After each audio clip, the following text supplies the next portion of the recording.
Hi అండి, welcome back to SK trends and vlogs. ఈ వీడియోలో ఎగ్ మసాలా కర్రీ ఎలా చేసుకోవాలో చూద్దాం. ఎగ్స్ని బాయిల్ చేసుకునే ముందు తప్పకుండా వాటర్తో క్లీన్ చేసుకోండి. గిన్నెలో ఎగ్స్ అవి మునిగేంత వరకు వాటర్, సాల్ట్ వేసుకుని బాయిల్ చేసుకోవాలి. 10 మినిట్స్ ఉడికించుకుంటే సరిపోతుంది. స్టవ్ ఆన్ చేసి కడాయి పెట్టుకుని 5 స్పూన్స్ ఆయిల్ వేసుకోవాలి. ఆయిల్ వేడైన తర్వాత అందులో onions, green chillies, curry leaves, కొద్దిగా కొత్తిమీర వేసుకుని ఫ్రై చేసుకోవాలి. ఆనియన్స్ లైట్ గోల్డెన్ కలర్ రాగానే ఇందులో 1 స్పూన్ అల్లం వెల్లుల్లి పేస్ట్ వేసుకుని ఫ్రై చేసుకోవాలి.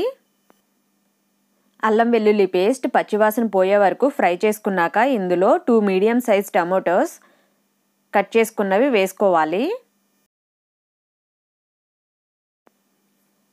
ఈ టమాటోస్ హాఫ్ కుక్ అవ్వగానే ఇందులో టేస్ట్కి సరిపడా సాల్ట్, 1/2 టేబుల్ స్పూన్ పసుపు, 3 టేబుల్ స్పూన్స్ కారం, 1 స్పూన్ ధనియాల పొడి, 1 స్పూన్ జీలకర్ర పొడి వేసుకుని ఇవన్నీ కలిసేలా కలుపుకోవాలి. టొమాటోస్ కంప్లీట్గా కుక్ అయ్యే వరకు కుక్ చేసుకోవాలి. ఇలా కర్రీలో నుంచి ఆయిల్ సపరేట్ అవుతున్నప్పుడు బిగ్ లెమన్ సైజ్ అంత చింతపండు రసాన్ని ఈ కర్రీలో వేసుకోవాలి. కావలసిన గ్రేవీ కన్సిస్టెన్సీని బట్టి వాటర్ తీసుకుంటాము. ఇక్కడ చూపించిన విధంగా ఎగ్స్కి ఘాట్లు పెట్టుకోవాలి. చింతపండు పులుసు బాయిల్ అవుతున్నప్పుడు ఈ ఎగ్స్ని కర్రీలో వేసుకుని కలుపుకోవాలి.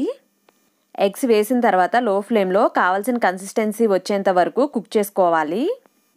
కావలసిన కన్సిస్టెన్సీ రాగానే స్టవ్ ఆఫ్ చేసుకుని ఫైనల్గా కొత్తిమీర చల్లుకోవడమే. ఎంతో టేస్టీగా ఉండే ఎగ్ మసాలా కర్రీ రెడీ అయిపోయింది. తప్పకుండా ఈ కర్రీని ట్రై చేసి టేస్ట్ ఎలా వచ్చిందనేది కామెంట్ సెక్షన్లో కామెంట్ చేయడం మర్చిపోకండి. Thank you for watching.